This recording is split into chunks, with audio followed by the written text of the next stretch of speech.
Hey everyone, welcome to the Everyday Human Podcast. My name is Easton Taverna. Each day I'll share a reflection written by me and inspired by literature, poetry, music, movies, video games, and more. And after that, I'll share a prompt for you to write your own reflection. Together, we'll explore what it means to be human. Every month, we'll walk a new path, taking a look at life, death, the universe, and everything in between. Thanks for coming along. I'm glad you're here. For more, visit eastontaverna.com or join me on Instagram at _everydayhuman.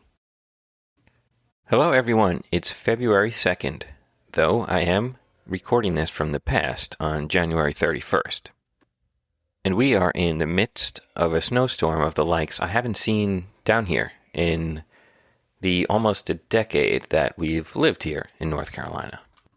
The snow is falling thick and fast, and it's as if every snowflake is heading in a direction of its own. I love it.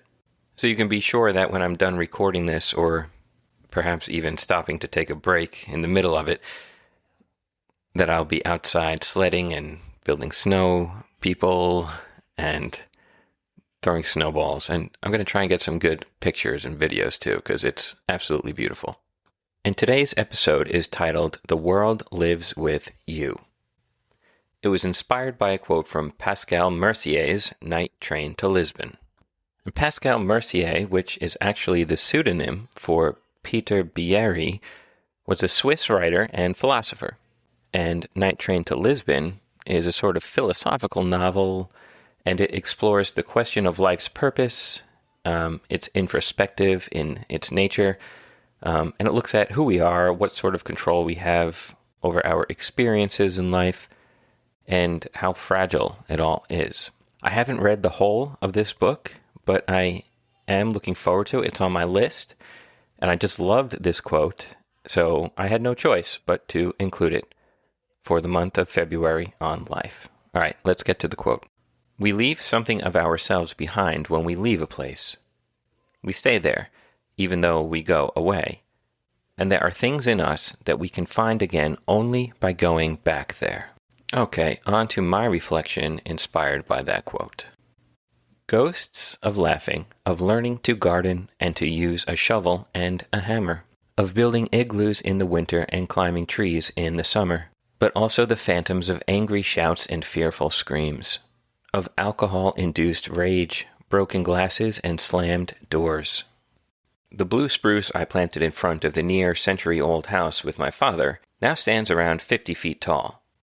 The tiny room I shared with my brother, the window once smashed through by the ancient oak that fell during a storm when we were away one night, is now home to another little boy, a safe haven from the world, from dreams and ambitions and heartbreak, a place where a child can live in the moment without a care apart from the toys in front of them. The patch of garden in the back, a place where a work ethic was born, is now outlined by stones, mulched and home to a slide and small plastic swing set. The band Typhoon sings the lyrics, "My Old House, My Childhood's Tomb," in the song Summer Home. But the last time I visited that house, maybe around a decade ago, or looking at the pictures on the real estate websites now, I can't help but think that it's anything but a tomb, that it's alive and breathing, and taking the memories of my family, good and bad, and the families that came before us, and using them as a foundation, building on them for the new. New conversations, laughs, tears, dreams, and heartache. Multiple generations of humans who have never known each other, all connected by a place, by timber and copper and shingle. The time I spent looking over the lights of Paris at the top of the Eiffel Tower with my friends at age 20, biking to the edge of the world on the Aran Islands and losing myself at the precipice, looking out over the Atlantic and forgetting everything except for the fact that I was alive, hiking up to the Great Wall of China alone and losing myself in awe of the countless souls who built the structure and who've traversed it since. And all of the other memories, the things I took and the things I left from the places I've been. The places we go and live and spend time, whether with other people or not, are as much a part of our lives as our physical bodies. Traveling, returning, losing parts of yourself and finding others, revisiting, the physical world is alive right beside us, with us. And if you slow down and take the time to listen, you just might hear what it has to say and learn a little bit more about yourself. And there ends today's reflection.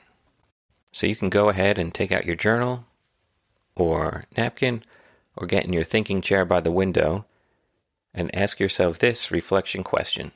What places have I left parts of myself? What did I learn about myself while there?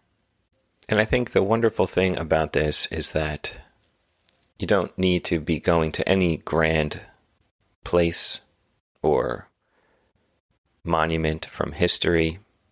Some of the examples I gave in this reflection were from that, but I've learned quite a bit about myself from my childhood home, for example, the creek in my backyard, the park a town over, by myself with my wife and daughter. It can be anywhere. And you may not know you're learning something or taking a part of that place with you or leaving a part of yourself there while you're there. It may come up later in life. Or you may never consciously be aware of it. But I think it's happening. All right, that's it for today. I'll be back tomorrow, February 3rd, with another reflection. Have a good one and take care.